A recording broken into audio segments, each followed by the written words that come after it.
순종할 때 삶이 시냇가에 심은 나무와 같이 철철마다 풍요로운 삶, 이 삶 자체가 즐거운 겁니다. 예수와 함께 동행하는 삶 자체가 즐거운 거예요. 하나님과 함께하는 삶 자체가 너무너무 즐거운 거예요. 그럼 감옥 속에 집어넣어 보세요. 예수 잘 믿는 사람 감옥 속에 집어넣어 보면요, 감옥 속에서 산식하고 있는 줄 압니까? 즐깁니다. 다 얘기하잖아요. 감옥 속에 있는 바울 사도가 보세요. 초대교회 바울 사도가 감옥, 빌립보 감옥에 얻어맞고 감옥 속에 있는데 그 감옥 속에서 탄식합니까? 아니, 내가 괜히 예수 믿어가지고 이 짓이 뭐야? 왜 나에게 이런 어려움이 오는 거야? 나쁜 놈들 왜 나를 때리는 거야? 이러지 않았잖아요. 어떻게 해요? 그곳에서 기도하고 하늘을 향하여 하나님을 찬미하니, 할렐루야, 하나님을 찬미하니 옥문이 열리잖아요. 이 형통한 거예요. 삶 그 자체를 즐기는 겁니다. 예수 믿는 삶 자체를 즐기는 거예요. 그게 복 있는 사람의 삶이에요. 누가 그렇게 할까요? 바울 사도가 감옥 속에 들어가서 엄청 맞았는데 아프지 않았을까요? 아픕니다. 육체는 아프지만 영은 날마다 새로운 거예요. 그게 삶이 즐기는 거예요. 여러분, 진짜 예수를 믿어보세요. 진짜 그분과 나와 함께 해보세요. 어려운 일 있어요? 기쁜데 어때요? 즐거움입니다. 그래서 이 말씀이 이어지는 거예요. 어디로? 예수님의 팔복의 말씀으로 이어지는 겁니다. 한번 보세요. 팔복에 있는 이 말씀을 한번 보실까요? 자, 마태복음 5장을 읽어봅니다.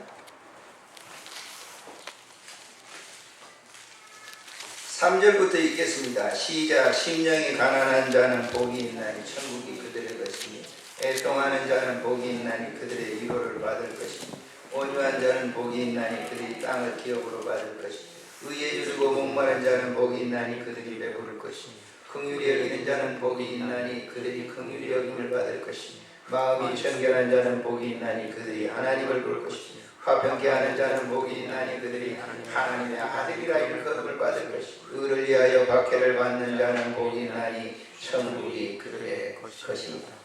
나로 말미암아 너희를 욕하고 박해하고 거짓으로 너희를 거슬려 모든 악한 말을 할 때 너희에게 복이 있나니 기뻐하고 즐거워하라. 하늘에서 너희의 상이 큽니다. 기뻐하고 즐거워하라. 여기 지금 8가지의 복 가운데 보세요. 애통하고 마음의 고뇌를 하고 사람들에게 핍박을 받고, 그 육체적으로 여러분 얼마나 고통스럽겠어요.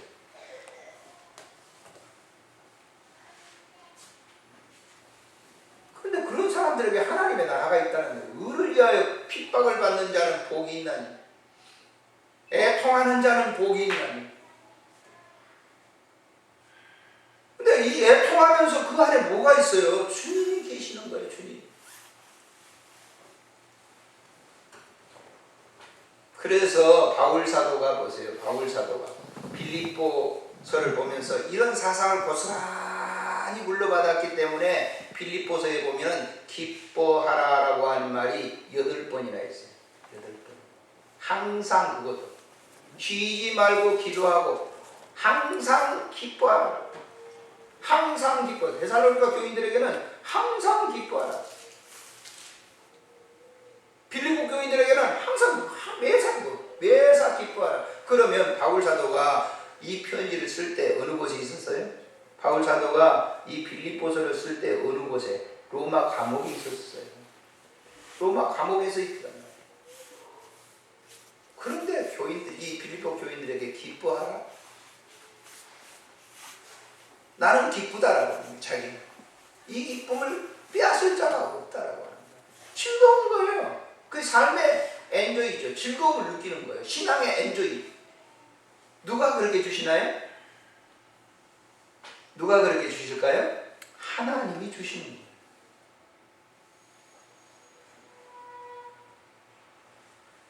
어제 우리 친구 잘 아는 목사님 은퇴하셨는데 이제 저한테 전화를 와가지고 저를 잘 알거든요. 저에 대해서 교회 이런 모든 걸 잘 알거든요. 전화 받으면서 막 웃었어요. 이제.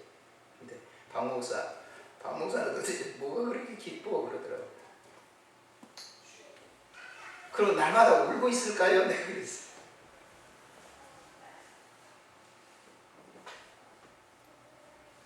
주님이 다 하시는 일이에요. 잠시 우리가 이런 공고함을 견디는 거죠. 지나고 나면 다 그게 주님이 하시는 거예요. 지금은 몰라요. 너무 어려우니까. 저도 그랬죠. 당면한 문제가 너무 어렵잖아요. 그 결론은 뭐냐면 이거 망하게 해도 주님이 하시는 거고 흥하게 해도 주님이 하시는 거니까 편안한 거죠. 결과는 어떻게 있을 거 아니에요. 어떻든 간에 결과는 뭐냐, 이 세상 끝이 있다는 거예요. 내 삶의 끝이 있어요. 그러나 그 결과 이후에는 다시 뭐예요? 예비하신 그 하나님의 나라가 있어요. 그래서 제가 어제 그분하고 이런 얘기 저런 얘기하면서 나에 대한 얘기를 이렇게 했어요. 이제 은퇴가 되니까요, 자꾸 은퇴하신 목사님도 자꾸 그런 전화를 해요. 어떻게 살아요, 어떻게 살아요. 본인은 저 문경에 내려가 계시거든요. 근데 여러분, 이거 사실 알아야 됩니다. 산 입에는 절대 거무줄 치게 하는 법이 없어요. 그러니까 주님이 함께 하시는 거죠. 그걸 어떻게 하는 거예요? 주님이 함께 하신다고 하는 사실을 내가 믿는 거예요. 믿어지는데. 그 신기한 일 아니에요? 이 놀라운 일이라고요.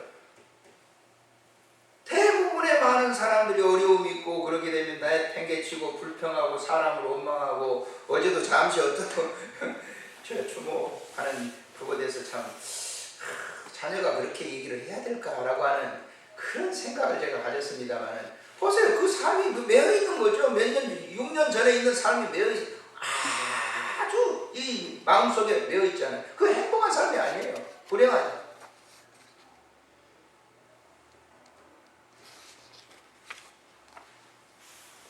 그래서 본문으로 다시 이렇게 돌아오게 되면요. 자, 17절부터 읽겠습니다. 본문 17절 시작. 죽은 자들은 여호와를 찬양하지 못하나니 적막한 데로 내려가는 자들은 아무도 찬양하지 못하리로다. 우리는 이제부터 영원까지 여호와를 송축하리로다. 할렐루야. 아멘. 송축이라고 하는 말은 기쁜 일을 기리고 축하한다. 기쁜 일을 기리고 축하한다는 거예요. 송축한다. 이 말은 뭐예요? 죽은 자들은, 이 말은 실질적으로 죽음, 이 인간의 육체의 생명 끝난 부분도 있지만은 이 죽은 자들 하나님과 단절된 자라고 말할 수도 있어요. 하나님과 단절됐어요. 하나님과 관계가 없어요. 이런 사람들은 하나님을 찬양하지 못, 할렐루야 여호와를 찬양하는 일을 하지 못합니다. 세상의 불신자들이 하나님을 찬양합니까? 찬양 못하는 거예요. 찬양할 수도 없잖아요. 죽은 사람들이 하나님을 찬양해요? 찬양 못해요. 살아있는 사람만 하나님을 기리면서 그 일을 계속하라. 이거 지금 마지막 절에 우리는 이제부터 영원까지 여호와를 송축하리로다. 기쁜 일을 기리고 축하하겠다. 하나님이 나와 함께하는 삶이 얼마나 기쁘고 즐거운지. 그저도 제가 그 병상에 갔을 때 권사님이세요. 그래서 항상 누워 계시면서도 우리 오면 이제 반기거든요. 그래서 제가 한숨 기도하고 그랬는데, 그저께 이제 제가 물어봤어요. 권사님이신데 이제 그 남편 되시는 장로님이세요. 장로님이라고 얘기를 하시더라고요. 그래서 그분이 지금 일산에서 이렇게 메트로까지 갔다가 오십니다. 부인이 이렇게 권사님 누워 계시니까 와가지고 이렇게 계시는데 너무 아름답더라고요. 권사님 항상 미소를 이렇게 지으세요. 그래서 제가 물어봤어요. 권사님 죄송하지만 어느 교회 나가세요? 그랬더니 승동교회 나가신다고 그래요. 승동교회는 우리나라 기독교 역사 중에서 제일 먼저 세워진 교회 아닙니까? 세문안교회 이후에 바로 세워진 교회들이니까요. 굉장한 교회들이죠. 너무너무 반갑더라고요. 자기가 이제 이국 출신이고 어머니, 부모님부터 그 승도교회를 나가셨다고 해요. 신앙의 인품이 굉장히 곰사 같잖아요. 너무너무 기쁘더라고요. 제가 그 승도교회도 잘 알거든요. 박일홍 목사님들. 그 위에 이 무슨 목사님인데 어제 내가 들었는데 그 목사님 계실 때부터 자기가 나갔다고 그러면서 얘기를 하더라고요. 그러시냐고. 근데 지금 병으로 해서 다리가 바싹 말랐어요. 그러면서 우리를 이렇게 반겨요. 그 이제 기도해드리고 그러면 너무 고맙다고 해서 한참 얘기를 했습니다. 그 병상에 앉아서 이제 이런 얘기 저런 얘기를 하면서 반갑잖아요. 승동교회라고 그래서. 그래서 제가 예전에 저도 서대문교회 나갔습니다. 그러시냐고. 서대문교회 그 원사님들이 많으시거든요. 황해도분, 이분은 평안북도 분이시더라고요. 제가 그런 걸 여기 보면서 마지막 가는 그런 거기 보면 저기 호스피스 오면 그냥 가시잖아요. 가시는 분들이잖아요. 그 인종을 놔두고 이제 얼마 동안 사실는지 모르겠지만은 그걸 놔두고 그렇게 사람들을 미소 지으면서 반겨 맞을 수 있는 그런 인품이라고 하는 것이 얼마나 심령 속에 주님이 거하시면 그럴까라고 하는 생각을 가져봤어요.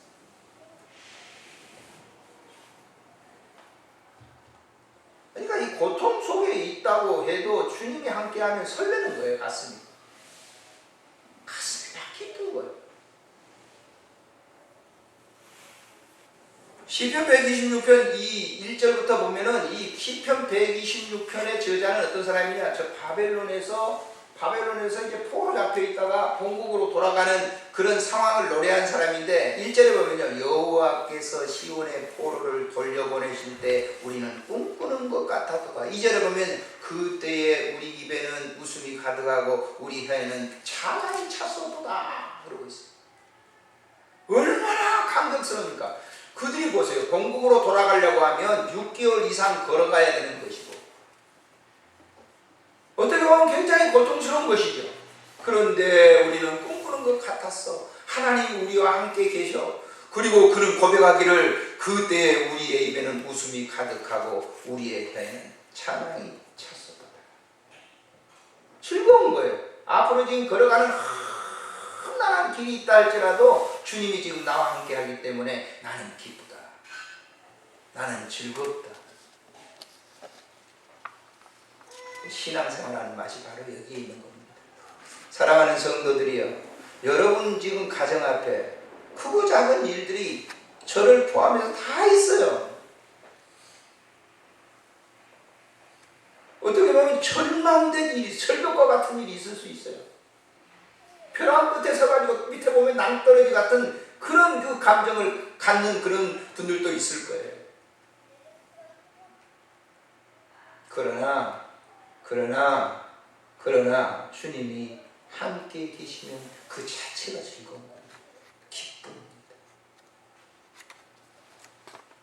한 30년, 40년 전에는요, 전부 기차를 타고 시골에 내려가요. 저도 서울에 올라가지고 얼마 안 돼가지고 이제 명절을 그때가 추석 때인가 그렇습니다. 추석 때인 것 같아요. 차를 어떻게 열차표를 끊어요? 못 끊죠. 그러니까 진짜처럼 막 일어나가지고 타는 거예요. 얼마나 많이 타는지 끔찍을 못합니다. 끔찍을 못해요. 그것도 12시간 가야 됩니다. 12시간을 고향에 가야 돼요. 12시간을 가야 됩니다. 꼼짝도 못해요. 화장실 갈 것도 없으니 꽉 해가지고 밀려가지고 이제 타고 가는데, 이야, 마음에는 어떻게 그렇게 기뻐요? 마음에는 왜 그렇게 기쁠까요? 우리 집이 있잖아요. 시골에 우리 부모님들이 계시는 집이 있잖아요. 형제들이 있는 집이 있잖아요. 그곳에 가니까 그 열차 안에서도 그렇게 사람이 많은데도 별 불평이 없어요. 마음에는 즐거움이 있어요. 좀 이제 가고 나면 집에 도착한다. 그래서 그렇게 즐겁게 했던 적이 있어요. 지금은 뭐 차로 정진 가버리니까 그걸 못 느끼죠. 사랑하는 성도들이요, 여러분들은 진정한 복을 받는 성도들인 것을 믿으시기를 바랍니다. 저 천성 하나님의 나라를 갈 때 우리가 이 지상에서 눈물 흘리고 고통스럽고 어려운 일이 많이 있다 할지라도 너는 내 것이라고 주님은 우리를 부르셔서 내가 너와 함께 한다고 하는 그런 마음속에 주님이 내주하고 계신다고 하면 이 인생길 걸어가는 길이 정말 피곤치 않습니다. 두렵지 않습니다. 겁나지 않습니다. 그저 행복할 따름입니다. 사랑하는 성도들, 한 일주일 동안 우리가 살아가실 때 여러분이나 저나 주님이 함께 하시는 것을 인지하면서 행복한 여정이 되시기를 주의 이름으로 축복합니다. 존귀하신 우리 하나님, 은혜를 참으로 감사합니다.